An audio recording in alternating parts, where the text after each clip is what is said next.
when people are asked what gives them meaning and purpose in life, they don't usually talk about the money. Increasing GDP. Yeah, exactly. On my deathbed, I really wished I'd grown GDP by another 2 percentage points. That would have made my life meaningful. Hey, welcome everyone, and thank you for joining this MishCon Academy session, part of a series of online events, videos and podcasts looking at the biggest issues facing society today. I'm Dan Gray. I'm the firm's Sustainable Business Knowledge Lead, working in MishCon's dedicated ESG and sustainability practice, MishCon Purpose, and I'll be hosting today's event. So, to business, I'm delighted to welcome on stage with me today Ed Gillespie, one of the UK's leading and most authentic voices on sustainability, and someone who I've followed and admired for many years. A writer, consultant, serial entrepreneur and futurist, Ed's known for his unique brand of insultancy, the practice of being strategically and playfully rude with clients, combining wit and wisdom to inspire them to greater heights. A major focus of his work these days is using his nearly 30 years of experience to help organisations rapidly understand, prepare for and adapt to a world of complex and interconnected systemic risks. The so-called metacrisis of climate change, biodiversity loss, deepening inequality, geopolitical tensions and the worldview that underpins them. As I'm sure we'll cover in our conversation, this necessarily involves unlearning a lot of received wisdom, asking often very awkward and challenging questions, and being willing to accept and embrace the pace and scale of change that's really required for businesses, societies, and economies to operate sustainably. That is equitably provisioning for everyone's well-being within the means of a flourishing planet. Can we give a warm welcome to Ed, please? Thank you. So Ed, to get us started, 30 years is a long time to have spent in any field. Tell us a little bit about how you got started in the world of sustainability and how you've seen your work, your practice sort of evolve over that period of time. Yeah, well, I actually started out as a marine biologist. So my first work was in fisheries, but I very quickly realised that I was going to spend my whole career saying, if you don't stop catching all the fish, there won't be any fish. And so I realised I wanted to get into a kind of broader environmental campaigning. And it was, the journey then has gone really from looking at environmental behaviours, actually thinking we could shift some of our challenges by turning off a few lights, saving a bit of water and doing a bit of recycling. And that's where we were 30 years ago, I think. You were starting to think, well, if we just get everyone to do a little bit. And then I think my career has just been that creeping and then not so creeping realisation that actually problems are much deeper, they're much more complicated, and actually the challenge is much more demanding and intense than we might have comprehended before. And I guess I started a sustainability consultancy. I co-founded one of the world's first ones in 2001. And I guess for 10 years of that, I was really happy with what I was doing. I thought, we're doing a good job. We're starting to bend the curve. People are listening. When we first started out, we were really pushing on a closed door. And then the door opened and suddenly you were in the room. But then you realised the conversation you were having in the room wasn't quite the right conversation. And then I went around the world without flying, which is what the book Only Planet was about. And that was kind of like a climate change pilgrimage. I wanted to go travelling, but I didn't want to leave a planet-stewing slew of carbon emissions in my wake while I did it. And that gave me the space to think. And it was, I guess, that was probably the start of me comprehending and understanding the world in a very different way. And then I think it was the Intergovernmental Panel on Climate Change report of 2018, which really knocked me for six, which I know for a lot of us who worked in the sustainability world, it felt like an epiphany. It's like, it's not only that I'm not solving this problem, I actually think I'm part of contributing to it. I think, I'm providing some polished positioning to some practitioners and to some corporates who are really not as committed to change as they are purporting to be. Yeah. I think there's a lot of people in the profession who would feel the same way and would chart a Yeah. fairly similar path. But I mean, one of the things that I didn't mention in the introduction, was your wonderful podcast with your fellow futurist Mark Stevenson and comedian John Richardson.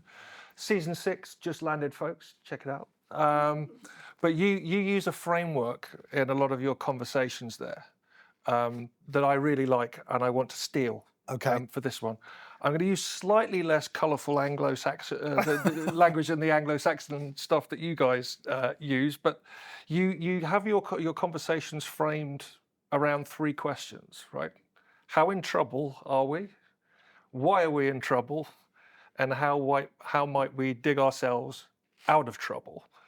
So starting at the top with how in trouble are we? I'm very conscious that while we use words like polycrisis, metacrisis a lot in sustainability circles, outside of that bubble, this idea of complex, interwoven, mutually reinforcing crises isn't something that people generally are aware of or fully appreciate the scale of the mess we're in. How on earth do you begin to broach that as a subject when you're speaking with clients? Yeah, so I mean, for those of you who haven't listened to the podcast, I mean, it is quite sweary. We call it systems change for people down the pub. So it's people who can have accessible conversations about really important, interconnected and interdependent issues. And that's really the nub of it, is like all of these things are connected together. So whether we talk about the climate crisis, whether we talk about the biodiversity and the ecology crisis, or whether we talk about inequality, there are links between all of them. So you can't just tackle them in isolation.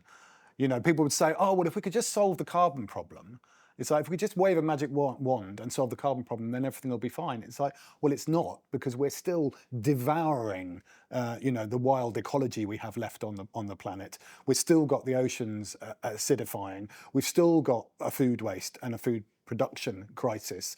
You know, we've still got this burgeoning inequality and division now, with like the political febrile atmosphere which is now forming around populism. So all of those things are in a big pot together. And one of the reasons I think governments really struggle, and let's face it, I mean, our government is really struggling right now to try and make sense of all of this, is because they lack the systemic view.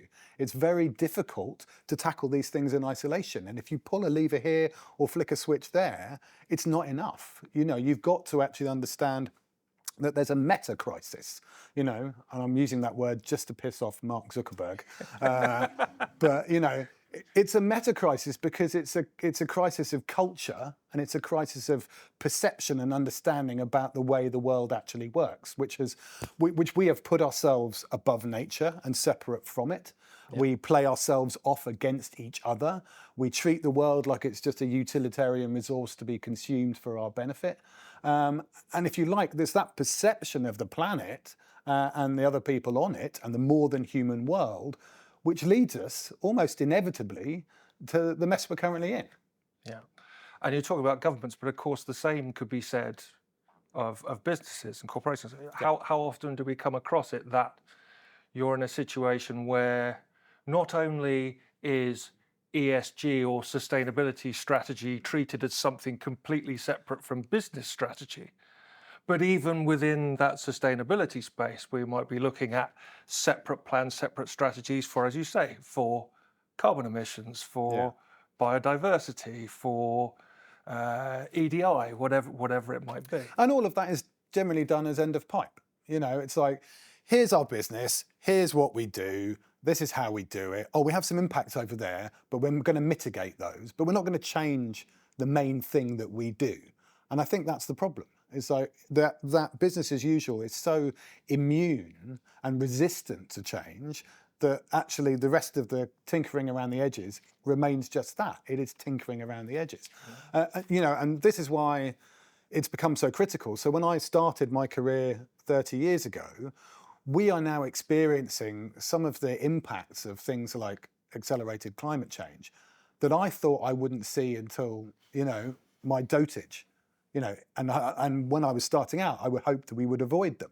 And obviously, we've had such a glitteringly successful 30 years of trying to mitigate this problem.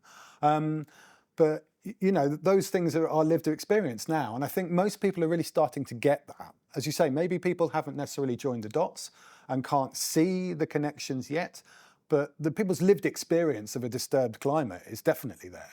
The Lancet was saying, one person a minute now dies globally of heat stress. One person a minute, it's over 500,000 people a year. And we know that our seasons are disrupted. We can see our growing seasons have gone weird. There was a blossom on my apple tree in January earlier this year. I remember being on the allotment and just seeing this little delicate flower in January and going, that's really not the right time of year for that to be happening. And so the world is confused, and we are confused with it. And so how did we get ourselves in this mess? Yeah.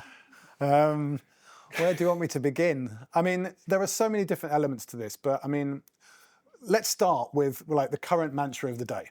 So we're about to have a budget. We're about to have Rachel Reeves talk about growth and how growth is going to get us out of all of our problems as we wave the magic wand and increase GDP. And it's the worst measure we could possibly be using to try and measure our quality of life. Well, when the guy who actually came up with the metric says, don't ever use this as a proxy for progress. No, exactly. I mean, so we know that growth doesn't equal progress. Growth also doesn't equal happiness. We know above a certain threshold of income, it doesn't make us any more content. And also, we tend to argue the fact that we just grow the pie, then everyone can have a bit more pie. But what we've really successfully done is trickle up economics, where, and I was talking to my taxi driver this morning on the way to the station coming here, and I was talking about the talk I was going to give today, and we were discussing this. And I think people understand that, the share of profitability and the share of productivity that goes to people in the workforce has diminished. They get less for their labour now than they would have done 30 years ago, proportionally.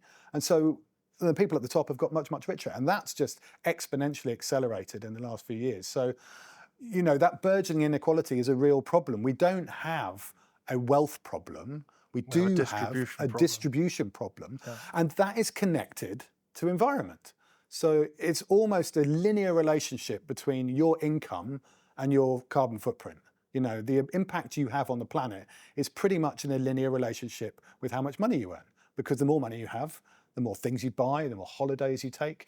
And that's why inequality becomes an issue, because if you have a hugely disproportionate amount of wealth, you also have this vastly disproportionate footprint.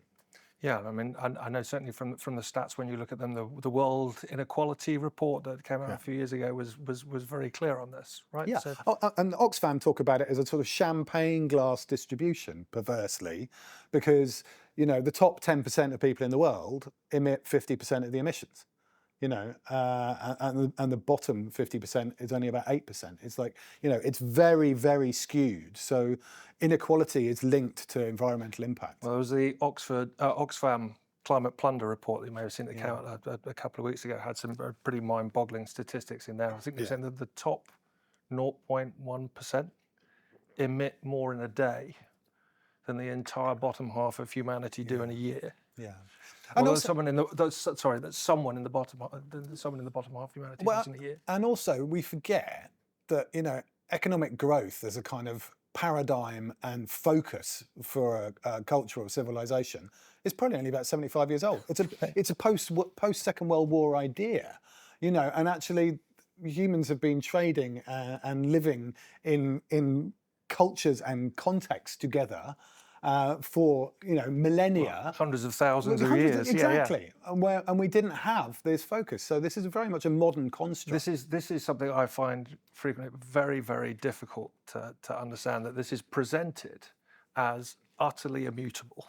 Yeah, and yet, as you say, it's maybe that GDP profit maximization as the central organising goal of policy and strategy is less than a century, probably 50, Yeah. 70, 90 years old, depending on how you look at it. But it's also when you combine growth and efficiency together, because a lot of like my early years of environmentalism were like, oh, efficiency is going to save us. It'll be energy efficiency and water efficiency. And when did you discover Jevons paradox? Yeah, well, exactly. So William Jevon was working in the Industrial Revolution when we were burning coal, and what he observed during that period was when you increased the efficiency with which coal was used, you tended to increase the rate of its consumption, because when you increased the efficiency with which it was used, you increased its availability and you decreased its cost. And so it became more available and more abundant and easier to buy. And so people burnt more of it. And that pretty much encapsulates Right. like the last 150 years of energy use. We basically, every saving we make, we use elsewhere in this massive sort of rebound effect. And we're doing it now. All the savings we make, we've decarbonised a lot of our electricity grid, and like now we've finally got more renewables than fossil fuels on the electricity grid, which is an amazing achievement that's been done. And yet fossil fuels on the whole remain, what, about 80% of the global energy mix? Oh, globally, yeah, all the renewables are additional. So we've managed. It's an energy addition, not an energy transition. Yeah, so we've created all these incredible renewables, and places like China install absolutely gargantuan amounts of renewable energy, but it's additional. It's not really eating back into that baseline fossil fuel consumption. So we're still burning as much fossil fuels as we ever have, but our increased appetite has been met in a clean way. But that's not enough. You've got to get rid of the bad stuff. It's not enough to do the good stuff. You've got to stop doing the bad stuff as well. Yeah. And it's interesting. I've seen this come up a lot in conversations when been talking about ideas that are increasingly gaining traction, whether it's people talking about degrowth, post-growth, well-being economics, equally still also talking about it's a regeneration, but seeing those things in some respects as two sides of the same coin. You've got to balance both sides you've got to focus on both sides of the ledger, right? And ask yourself the question, what is the growth for and what is the growth in service to?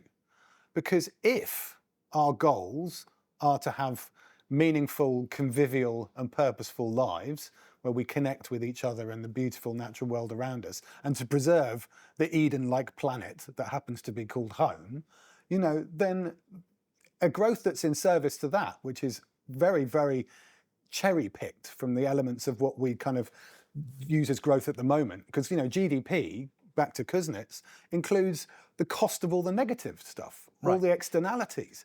So when we use it as a measure for quality of life, we're including the cost of treating cancer, we're including the cost of environmental cleanup, we're including the cost of environmental degradation. Those things aren't benefits. And they're equally negatives. Excluding non-monetized things like caregiving and so on as well. Right? Yeah, exactly, non-financial wealth. When people are asked what gives them meaning and purpose in life, they don't usually talk about the money. Increasing GDP. Yeah, exactly. On my deathbed, I really wished I'd grown GDP by another 2 percentage points. That would have made my life meaningful.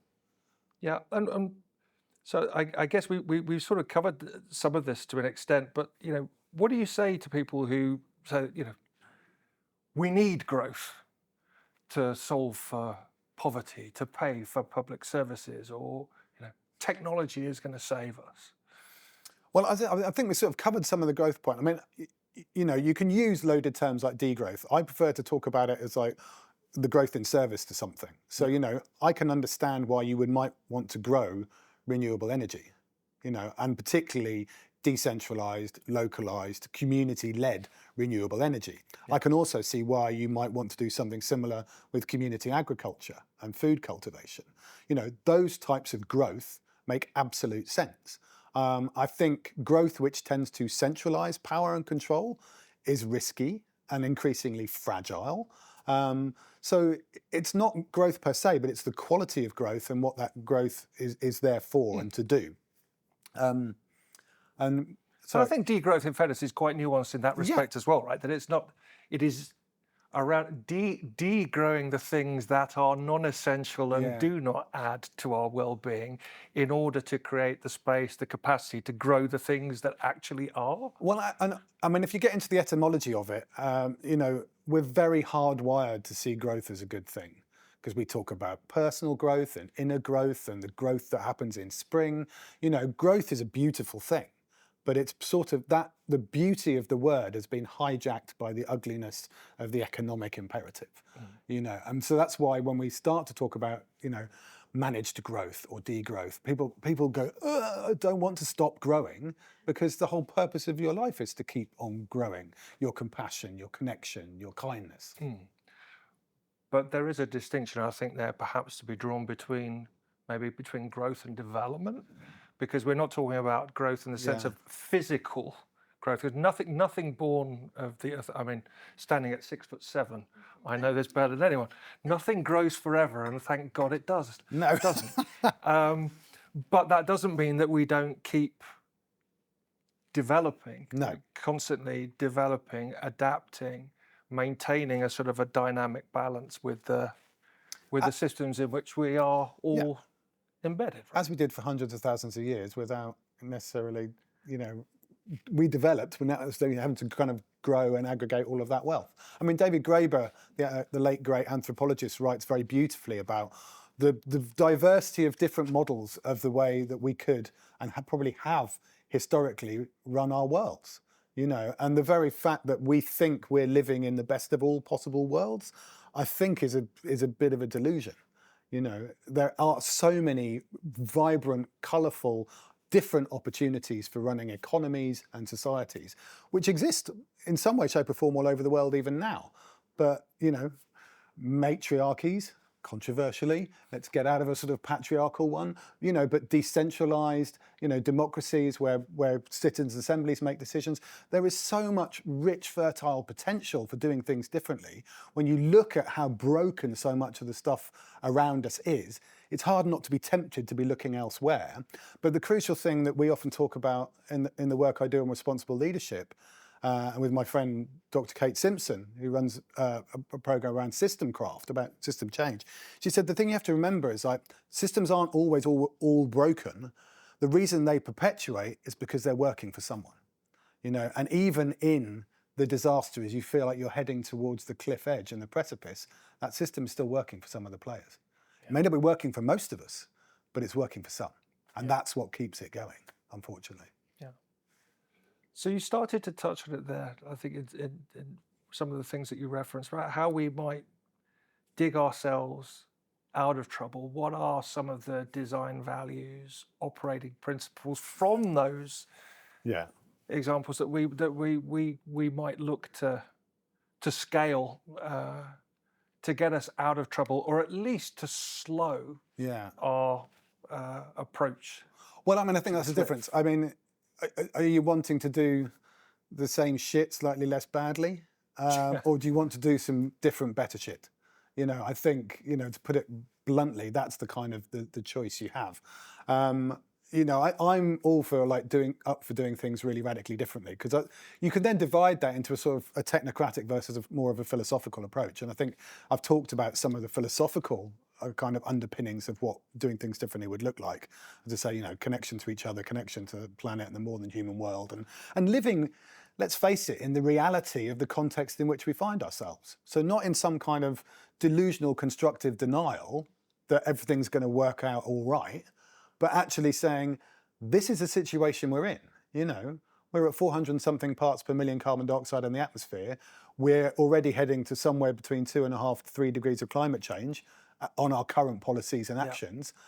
And that really is an incredibly high risk and untenable strategy, because the chances of the whole thing tipping over the edge get increasingly high with every passing year. And then you get into these irreversible effects, tipping points and cascades and feedback loops, which are really, really, deeply, deeply concerning. So the first ecosystem tipping point the Darwin coral reefs highlighted literally in the last couple of weeks. And as a marine biologist, and as someone who has dived on the Great Barrier Reef and worked in the South Pacific and New Caledonia on coral reef fisheries, I feel that deeply in my heart. And 2-inch column in the newspaper, an article on the web. And it's like, this is one of the most incredible, collective, cumulative, living entities. Like the coral reef is an extraordinary natural phenomenon. And the fact that we now might be witnessing the gradual progressive cascading collapse of those globally as the oceans heat and acidify, I mean, that should be absolutely mortifying. And yet there's something about the drip, drip, drip of the negative stories that pushes us away and gets us to look away from the problem rather than stare into it with open eyes and open hearts. But we're trying to do I nearly said the F word then, because that's what we say on the podcast. But we're trying to do how do we get through this? I'm not sure we get out of this. And this is the whole point of this talk is like, how do we face collapse without collapsing? Because collapse can happen in very erratic and non-linear ways, and it also happens slowly. I mean, the coral reefs we just talked about, but the drying out of the Amazon. And the shifting of rainfall patterns, the Atlantic meridional current, otherwise known as the Gulf Stream, is weakening. Which could change the ability to grow food and our weather systems in northwestern Europe.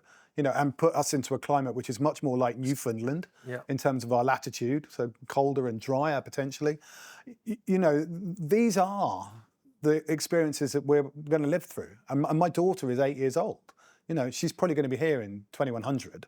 So I am acutely conscious of the things that I'm involved in trying to change today will absolutely impact the world that she grows up in after I'm gone. Yeah. And this is part of the thing I think that we need to be thinking about here as well is, I know Roman Krasnarich in The Good Ancestor has a lovely phrase where he talks about cathedral thinking. Yeah.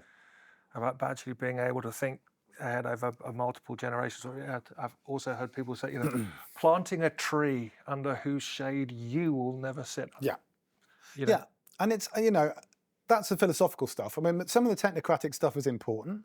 I mean, I don't think we get through some of this without measuring our impacts. I mean, one of the discussions that's going on at COP at the moment is about trying to have a better measure of impacts. And I saw a quote from the CEO of Exxon, who was kicking back at some of the pressure on trying to resist some of the measurements that were being imposed on them. And he said, well, this would be like McDonald's having to take responsibility for the health and the diet of their customers.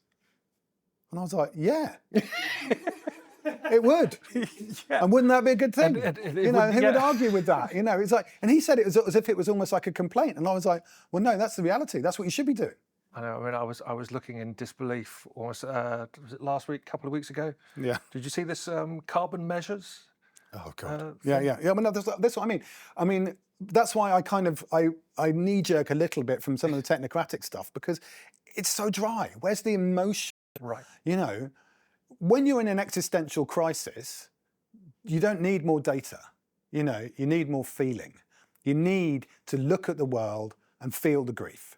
And you need to feel it in your heart and in your gut, not just be calculating the numbers in your head, although they have a role.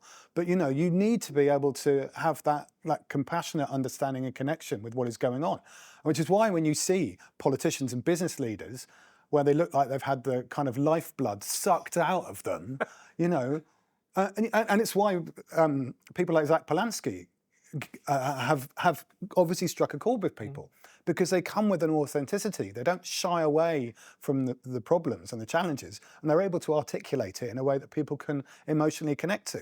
And we need more of that, and it's not about becoming hysterical, but it is absolutely about being emotionally embodied and feeling it, corporeally in our bodies.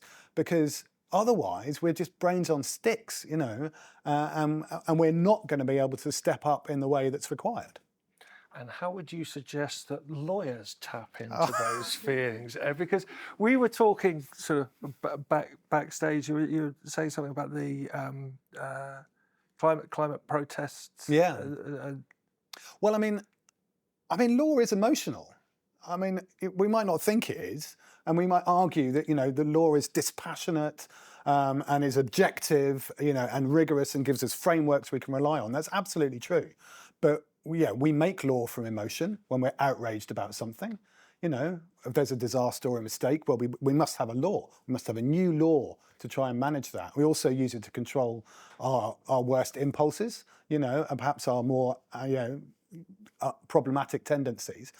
But I mean, right now, I think the law is in absolute crisis because, to my earlier point, it's not connected to the reality in which we find ourselves, and the law is failing us at all sorts of levels. And it doesn't have to, but you have the International Court of Justice, which is now has ruled around states' obligations to protect their citizens and prevent the worst impacts of climate change, and to regulate the corporations and the companies that might sit within their jurisdictions to do the same. Because right now the law is not protecting us. It's manifestly not saving us from harm. It's not fulfilling the most basic elements of the social contract because we're going off the edge of the cliff. And the law is expediting that. Particularly the worst elements of contract law, which are underwriting fossil fuel expansion and new fossil fuel infrastructure. And that's diabolical. That's properly Pontius Pilate hands dirty kind of culpability when you look at it like that. And the systemic denial that sits around that fossil fuel sector in particular is almost unimaginably appalling. We know that we have probably about 7 or 8 times more carbon in the form of fossil fuels as known reserves in the ground that we can actually burn if we want to fulfill the Paris Agreement at 1.5 degrees. So 90% of that carbon is unburnable and has to stay in the ground. And yet why the IEA, for example, no need for new exploration, and yet you have all the banks, merrily writing, billions of pounds worth of financing, and all the lawyers merrily, because this is legal. It's legal to do this at the moment. And all the lawyers merrily underwriting those contracts. So we're facilitating the very problematic thing we should be absolutely stopping. So that's where the sort of systemic denial comes in. And worse than that, I think, particularly under this government and increasingly around the world, and this has been called out by all the UN special rapporteurs on environmental defenders, but the law is now being weaponized against the very people who whistleblow, who raise the protest, who raise the alarm, who say, this has to stop. We are absolutely clear about the risks that are in place here. And right now the law is enabling and facilitating this, and we're going to break the law to draw attention to that fact. And then we're coming down on them like a ton of bricks, and we're locking them up. Just Stop Oil protesters getting extended and lengthy prison sentences, and the chilling effect around things like Palestine Action, basically trying to annihilate protest. It's almost without irony. I mean, where does the Labour Party come from? The Labour Party was formed by protest, repeated disruptive protest defending workers' rights. So the very administration that is now doubling down on the authoritarianism and control was formed by the very thing it's trying to annihilate. You can't make it up. I mean, it's almost mad. And yet these people are the heroes. These people are the ones who are prepared to stick their head above the parapet, to call it, and they're paying for it with their liberty and with their careers. And it's wrong. And the law is being weaponized against them. And I think, that's truly appalling. But you were saying also there's some interesting examples of where that's kind of being flipped, right, in terms of public nuisance? Well, it has to. Well, I mean, so, the law of public nuisance has been used against protesters, for doing what protesters do, which is like go out and be disruptive and a bit annoying. But that's the only thing that ever changes anything, unfortunately.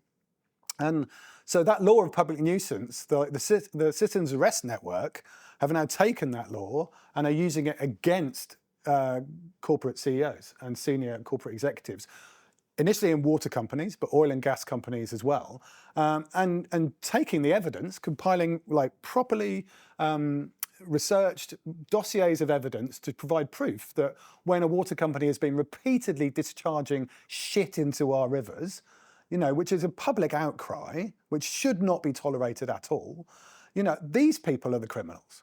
And so the Citizens Arrest Network is drawing attention to the fact that the law should be applied to these people because they are the real public nuisance. The criminals are inside the boardroom, not the people outside raising the protests that are legitimate. just keeping an eye on time, because I know we need to keep a little bit of time open for questions from the floor. Has anybody got any questions they would like to ask? If you could wait for a mic, I think maybe to get to you so we know people online can hear. Brilliant. Thanks so much.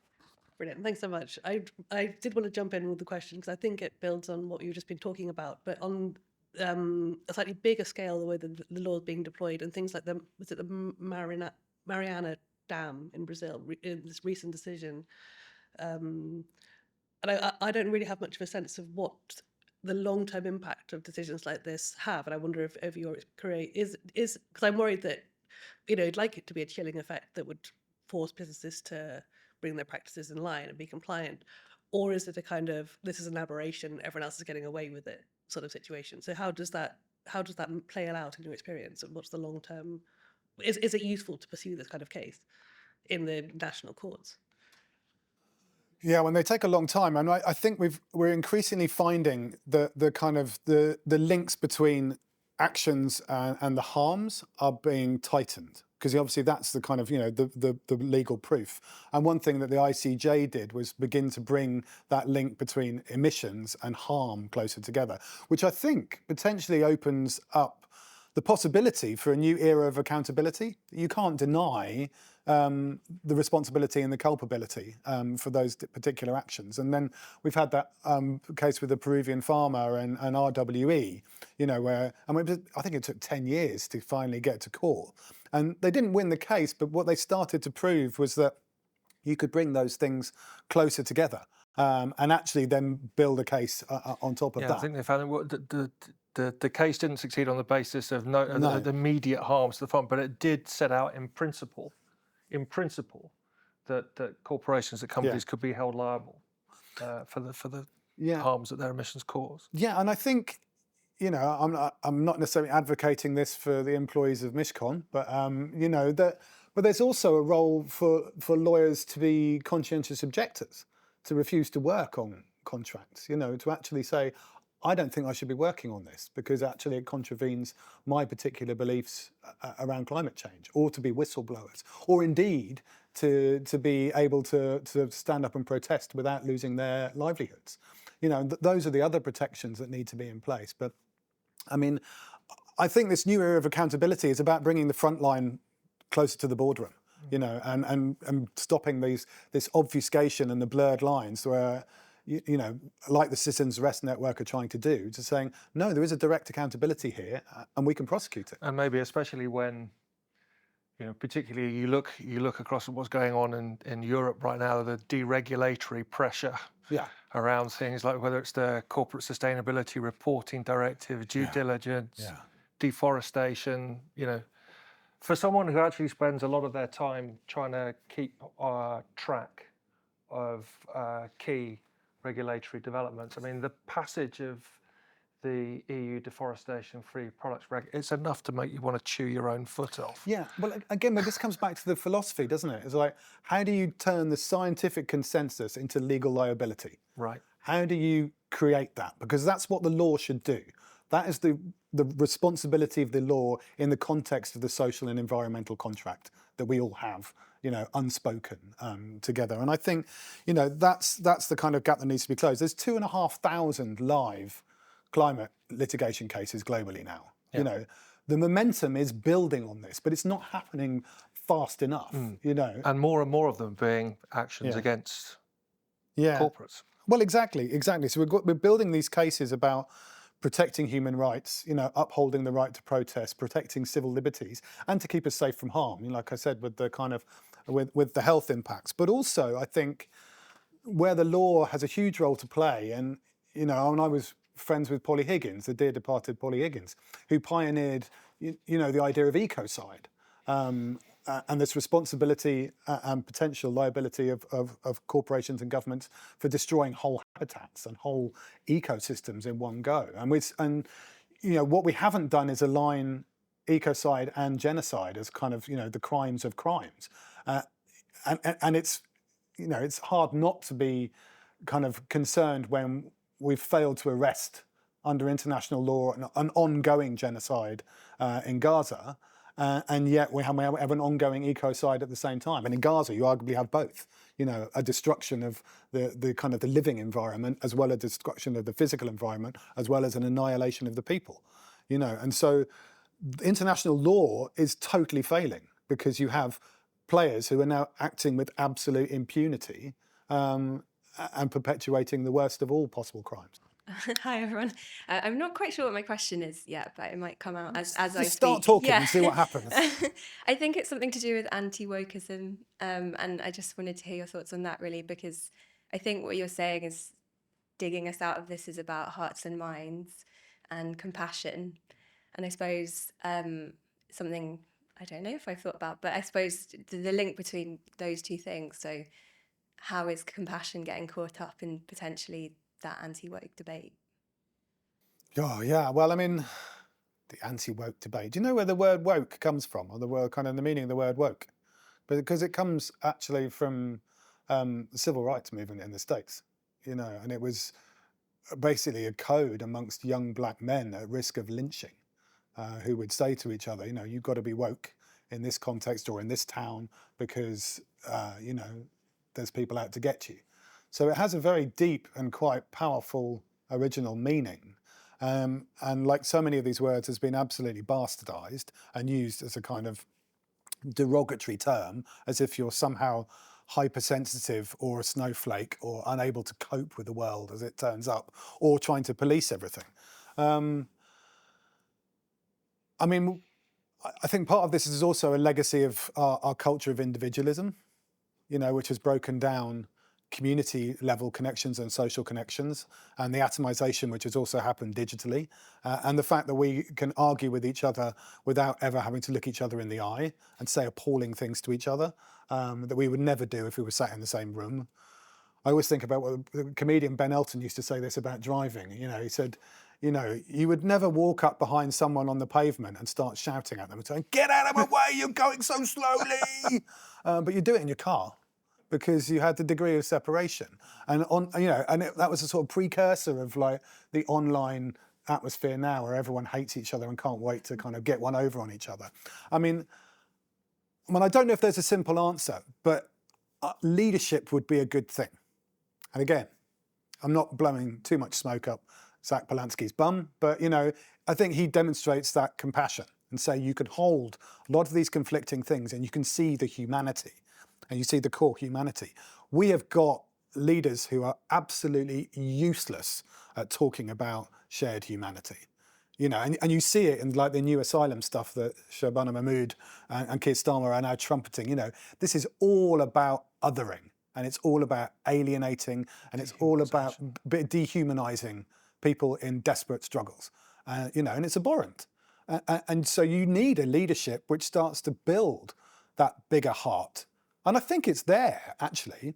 I don't despair of humanity. I think people have it in them. But unfortunately, the discourse and the narrative can be swayed by misguided and malevolent players. And we need to fight that back. We need to claw it back. And a lot of that comes from us having to step up. So I work a lot on responsible leadership, but bystander leadership is important. It's risky, but you have to step up and speak out against things you don't like, and that you think are problematic. And I think on climate, on migration, on so many of these issues, we don't speak out enough. And as a consequence, we let the demons run amok. Thank you so much. That was really interesting talk. I've got a question about sort of UK politics particularly, where it seems that the government's response to any grievance of this kind is, well, our hands are tied. There's a budget deficit. If we raise tax or spend more or whatever, our borrowing rates are going to go up, and the debt problem is going to get worse. There seems to be a terrible fear of scaring off foreign investment. What's your answer to that? What is your answer to the government's sort of, stock response that, well, we can't really do anything other than tinker around the edges, as you said? I think it's really unimaginative I think the response to the government is really unimaginative, because I think, and this comes back to the point I was making about technocracy, you know, where you've got to take people with you. And a technocratic managerial approach to politics just does not cut it in our populist age. I think one of the most important things about like reinventing and reimagining democracy is through the Citizens' Assembly, is actually bringing people back into the participatory nature of the decision-making process, as has been done to great effect in various different places, you know, most famously in Ireland with the national vote around abortion. Now, I think that's where we can make much better, tougher decisions, because all the evidence shows that when you bring a representative, cross-sectional group of the populace together, so demographically representative, and you give them the information and you allow them to have informed debate and make informed choices, they are far more radical than where we ever get to through our supposedly elected representatives. This is something that really isn't well understood, isn't it? Because we were mentioned earlier, we said, you know, terms like degrowth, postgrowth, and people say politically unfeasible. Yeah. But actually, when you look at the results of citizens' assemblies, I mean, I remember looking one in Scotland just a few years ago. And Scotland, as some of you may know, it's one of the founding governments of the Wellbeing Economy Alliance, alongside Iceland, New Zealand. So now, when people are directly exposed to the evidence, exactly as you say it, you know, it turns out they're way more radical than people give them credit for. And actually, it was a result coming out of the Scottish Citizens' Assembly that said actually moving away from GDP and economic growth as the central sort of organising principle. Yeah. So I mean, I think it's trusting people with more power, and again, I think our system is very reluctant to do that at present. But I do think that's where the opportunity for doing things radically differently lies, and we've got to trust ourselves. You know, and of course, those arbiters of national discourse at the moment, which is a lot of the media outlets, which are, you know, whether it's GB News owned by Paul Marshall, you know, or Rothermere's and the Daily Mail, you know, these dominant voices in the discourse, which, you know, seem to be horrified at the thought we might actually make some decisions collectively ourselves, because that reeks of communism or socialism or whatever ism they want to denigrate us with. I think that's where the really exciting power potentially lies for making better decisions and being more radical. Sorry, this is a bit of a follow-on from the last question, but Bella online has said, given your influence, Ed, could a meaningful way forward would be to invite UK government ministers, especially business and DCMS, not just environment ministers? Could this engage radical solution? To invite them where? To my house? To your house for drinks. Yeah, with us. To join the conversation. Yeah, to join the conversation. To join the conversation? Yeah, so it's not, you know, it's not an echo chamber, I guess. Yeah, I mean, absolutely. I mean, you know, existential crises kind of justify a national conversation, don't they? I mean, you know, and we have already had a kind of citizens' assembly on climate change with the people, but we didn't make the outputs or the recommendations of it legally binding. So that's the problem. You know, you get this wonderful discourse, people come with a whole bunch of policy ideas, politicians look at them and go, oh, that's nice, and then just carry on as normal. So, no, I agree, absolutely. I mean, I think the worst thing that has happened actually in the 30 years that I've been working on this is the politicisation of it, which has only happened in the last 3 or 4 years. Yeah. You know, we did have a very broad consensus. You know, it was a Conservative administration which brought in the climate change bill. You know, we did have, and now it seems to have gone batshit crazy, which is a technical term. But you know, so you got, you know, Kemi Badenoch saying we're going to pull out of Paris Agreement and get rid of the climate change bill. You know, God knows what Farage would do. You know, but I mean, these are absolutely insane positions given the context of where we are. So, you know, we've seen this before. I mean, Brexit was the politics of divisionism. And look what happened when we ended up divided. You know, 10 years on, we're still reaping the whirlwind of that particular disaster. And it'll only be worse if we don't rebuild a political consensus on the climate and ecology crises. You know, and law is absolutely fundamental in that. Ed, thank you very much. there's a tension, I think, in some of what you say about need for compassion and conversation, and the need for campaigns, protests, and the enemies or the criminals being in the boardroom. Um, how do you square that? How do you create an inclusive conversation and dialogue that seems to be sorely missing, um, at the same time as enabling the pressure of protest to come to bear? Yeah, I mean, and that is an excellent question. And I don't think the two things are mutually exclusive. I mean, there are ways of doing protest. I mean, I think, in many respects, the way that Extinction Rebellion approached a lot of the protests, which was with love, it was love and rage, but it was trying to build human connections, without necessarily identifying specific enemies.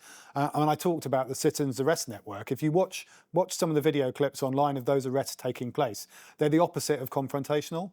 They're smartly dressed women presenting dossiers of legal evidence to usually fleeing male executives, who can't quite handle the fact that this is not the typical in-your-face protest. It's actually quite cool-headed and calm and collected.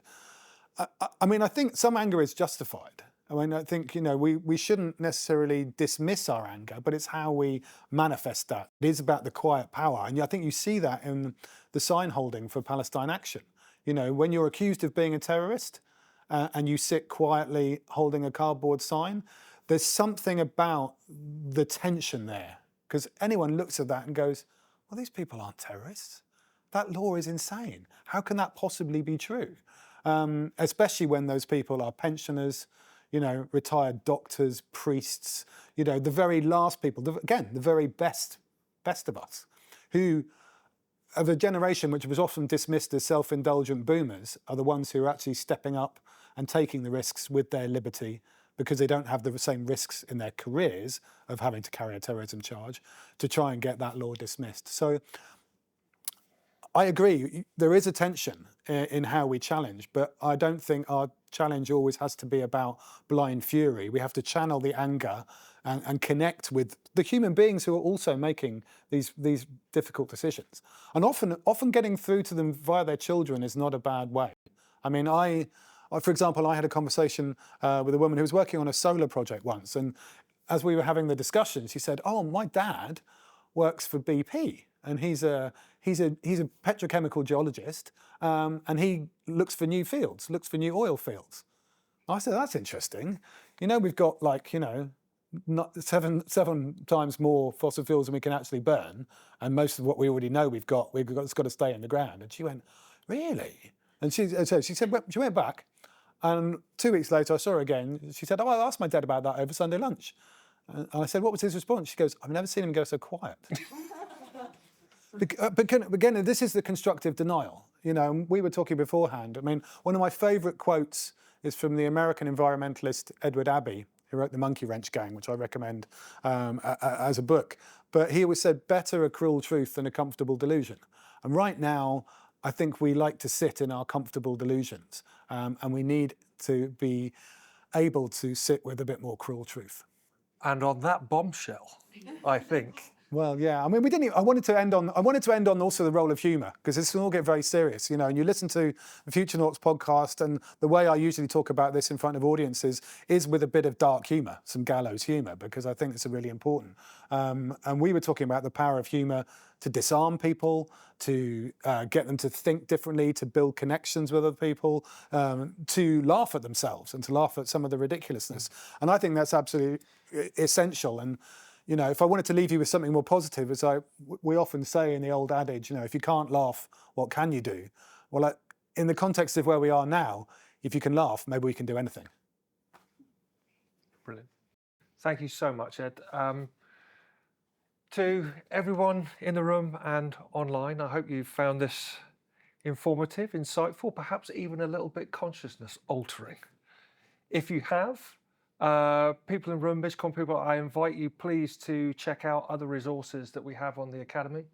The Sustainability 101 session that's on there, which we'll be adding to over the course of the next month or so.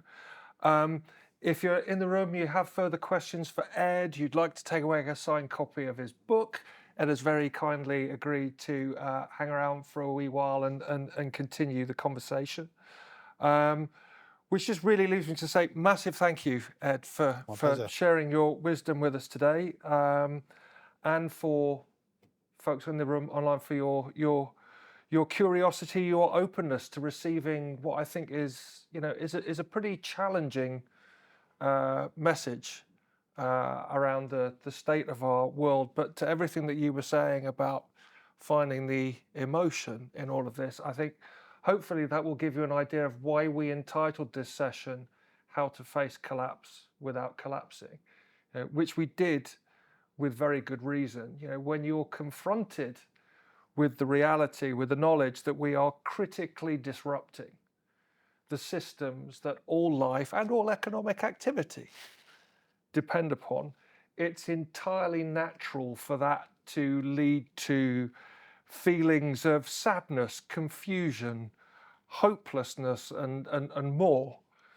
But I think it's really key that we don't push those emotions away, which is often our tendency. On the contrary, we need to lean into them. We need to hold them close, because maybe that sense of grief, despair is actually what we really need right now as the fuel for mobilizing transformational change. Once we stop staving off that reckoning, the energy that becomes available to us is huge. And there's a lot that we as lawyers and the law can do to help accelerate a just and sustainable transition. So on that final thought, Ed, please, let's have one final round of applause to show our appreciation, please. Thank you. Thank you, Nick. Pleasure.